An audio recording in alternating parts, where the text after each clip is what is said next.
Shalom shalom. தேவனுடைய பரிசுத்தவான்களே, இந்த இனிய காலை பொழுது உங்களுக்கு ஆசீர்வாதமாக அமையட்டும். லோகத்தின் பரனிலிருந்து உங்களது தினசரி தீர்க்க தரிசன நாளிதழுக்கு உங்களை வரவேற்கிறோம்.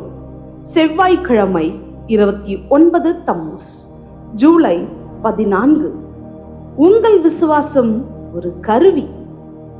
லூக்கா 8:25. அவர் அவர்களை நோக்கி, உங்கள் விசுவாசம் எங்கே என்றார். அவர்கள் பயந்து ஆச்சரியப்பட்டு, இவர் யாரோ, காற்றுக்கும் ஜலத்துக்கும் கட்டளையிடுகிறார், அவைகளும் இவருக்கு கீழ்ப்படுகிறதே என்று ஒருவரோடு ஒருவர் சொல்லிக் கொண்டார்கள். ராஜா இயேசு ஒரு நாள் தம்முடைய சீஷர்களுடன் படகில் இருந்தார். அப்போது ஒரு பெருங்காற்று எழுந்தது. சீஷர்கள் பயந்தார்கள். வேதம் கூறுகிறது, அவர்கள் அவரிடத்தில் வந்து, ஐயரே ஐயரே, மடிந்து போகிறோம் என்று அவரை எழுப்பினார்கள். அவர் எழுந்து காற்றையும் ஜலத்தின் கொந்தளிப்பையும் அதட்டினார். உடனே அவைகள் நின்று போய் அமைதல் உண்டாயிற்று. லூக்கா 8:24.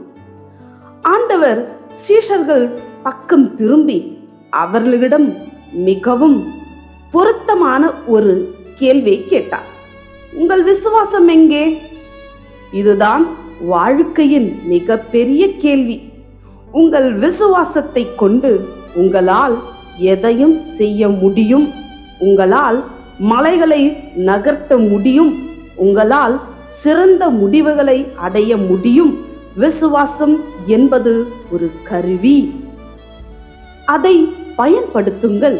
உங்கள் விசுவாசத்தை பயன்படுத்த நீங்கள் கற்றுக்கொண்டால் ஒவ்வொரு நாளும் நீங்கள் வெற்றிகரமாக வாழ்வீர்கள். உதவிக்காக அழுவதை நிறுத்துங்கள். உங்கள் வாழ்க்கையை மகிமையுள்ளதாக மாற்ற உங்கள் விசுவாசத்தை பயன்படுத்துங்கள்.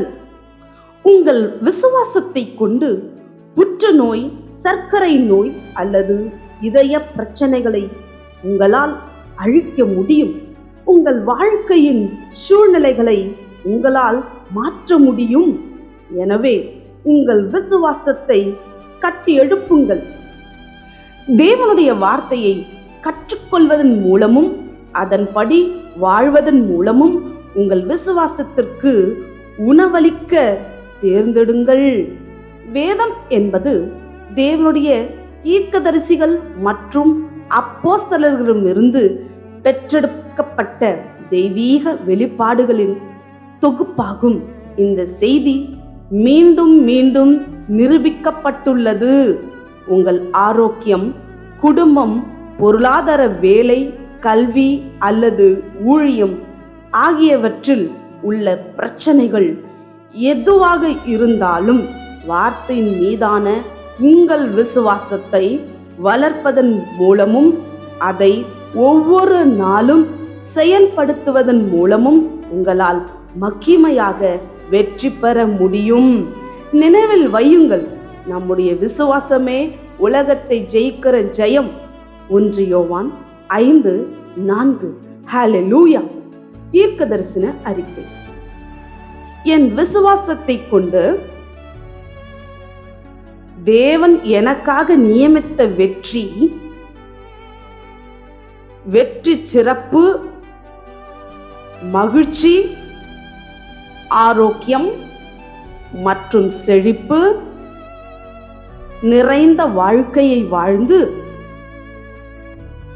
என் வாழ்க்கையை மகிமை மற்றும் மேன்மையின் பாதையில் தொடர்ந்து வடிவமைக்கிறேன். இந்த வாழ்க்கையில் நஷ்டமடையவோ அல்லது ஆதரவற்றவனாக இருக்கவோ நான் மறுக்கிறேன். வார்த்தையின் மீதான என் விசுவாசம் பலனுள்ளதாகவும் ஜெயம் கொள்ளுவதாகவும் இருக்கிறது. தேவனுக்கே மகிமை. மேற்கொண்ட தியானம். 1 யோவான் 5:4, எபிரேயர் 10:38-39, மத்தேயு 17:20.